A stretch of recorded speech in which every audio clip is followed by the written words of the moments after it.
Hey, good morning, guys. Welcome to another episode of Next Step Espresso, your daily shot of fitness. I am your host, as always, Johnny Landals from Next Step Nutrition, bringing you the podcast that helps you overcome the fitness industry confusion and get results for good. Today, we're on episode 331.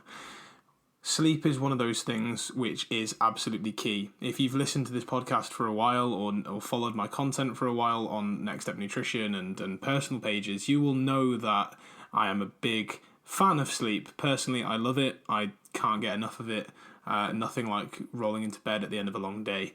And a lot of people struggle with sleep, either with just the desire to go to bed earlier and the sort of discipline of going to bed earlier, really, when they have to get up early for work and being an adult, but other people struggle because they simply can't get to sleep or they wake up regularly through the night. Now, it's one of those common misconceptions where it's like, oh yeah, I wake up in the middle of the night to go to the toilet like everyone does, and it's like, well, not everyone does do that. For one, I don't, usually, and if you are doing that, it's not just the fact that you need the toilet.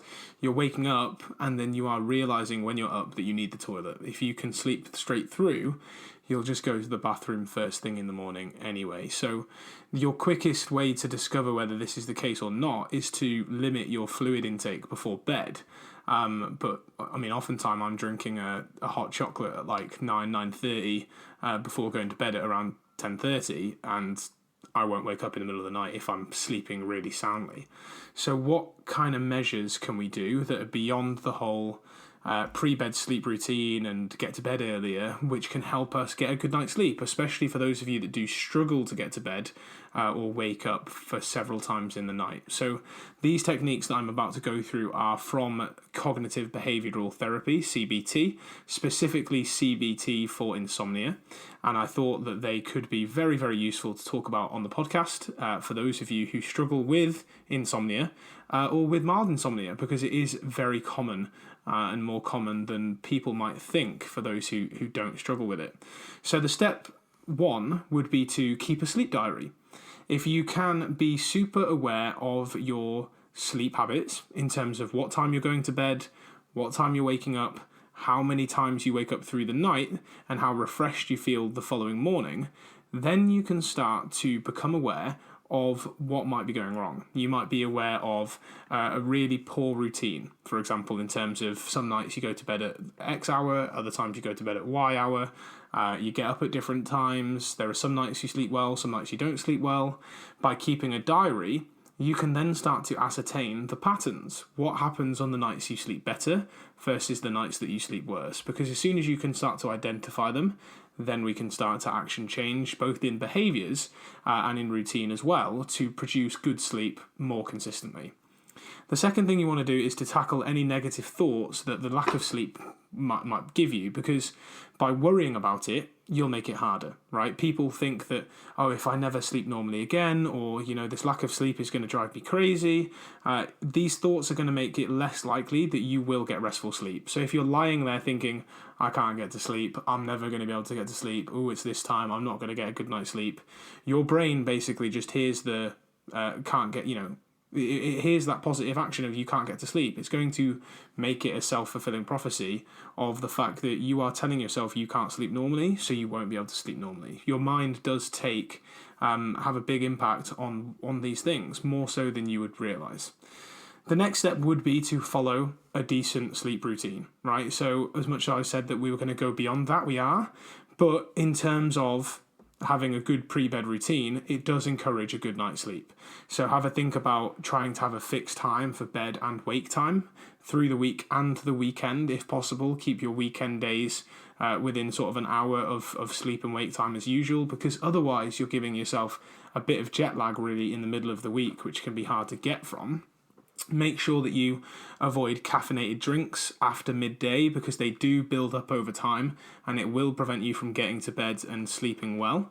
And a relaxing pre-bed routine would include things like having a shower or a bath, reading a few pages of a book or magazine, and trying to limit the amount of screen time that you get before bed, either by not watching TV or your laptop or using blue light blocking glasses. If you have a pair, you can get them very cheaply on Amazon, and I do believe they make a difference.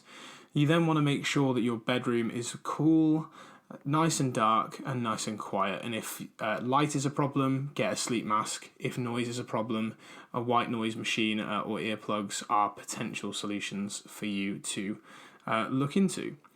The next step I would advise from this behavior therapy would be something called stimulus control. So if you are awake often in your bedroom, you might have conditioned yourselves to associate your bedroom with being awake, which means that the only two things you want to use your bed now for is sleep and sex, right? Not reading, not chatting about crap, not being on your phone, not watching TV. Take all of your equipment, all of your electronics, and get them out of your room. Don't have your phone in your room, don't have your TV in your room, don't have your laptop in your room, don't have your iPad in your room. Just have a normal alarm clock to get you up in the morning if you need it, and have nothing else. Sleep and sex only. If you feel like you are up awake in the night, what I want you to do is get up. Get up out of bed and leave the room. Because then you can engage in a different activity like reading a book in a chair, doing a jigsaw, doing a bit of cleaning, whatever. Then when you start to feel sleepy, you can go back to the room, get back in bed, switch off the light, and get to sleep. The next step would be to try sleep restriction therapy. This is an interesting one where you would limit the time you spend in bed to the actual time you spend sleeping, which means that really, if you're not asleep, you're not in bed, right? The less sleep you get, the less time you spend in bed. This would lead to a state of mild sleep deprivation, which means that you are more likely to sleep the next night.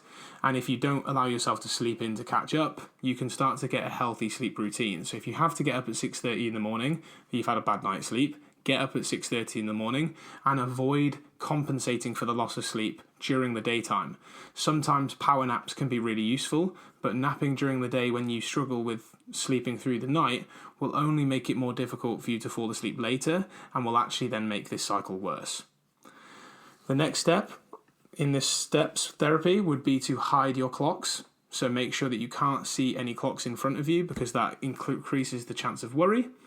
And then the last two would be, one would be the paradoxical intention. And what that means is a lot of the time people are concerned of their lack of sleep. So the idea would be to focus on your resisting sleep as opposed to the fact that you can't sleep. So rather than trying to sleep, you're trying to focus on staying awake. For some people, this frees them from concerns that they remain awake through the night because that's what they're trying to do.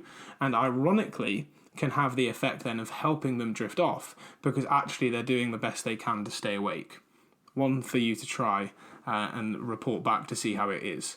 And then the last thing, guys, would be physical relaxation techniques. So anything from progressive muscle relaxation, which would be where you would tense muscles and then forcibly relax them, forcibly tense, forcibly relax throughout the body. Visualization and deep breathing, things like meditation, like Calm or Headspace, they can definitely play a role in helping you wind down for the evening and get a good night's sleep. I hope these have been useful for you. I hope you've enjoyed this episode of Next Step Espresso, all about sleep techniques. If you have enjoyed this and you think it would benefit a friend, what I would love for you to do, dear listener, is please share this with them either through WhatsApp, through an instant message on Facebook, or even if you could attach this podcast to your story on Instagram or Facebook and tag us in it, tag Johnny Landals, tag Next Step Nutrition Limited. That will help the podcast grow and reach more people. Thanks for listening. Have a great day, and I'll see you again tomorrow for another daily shot of fitness.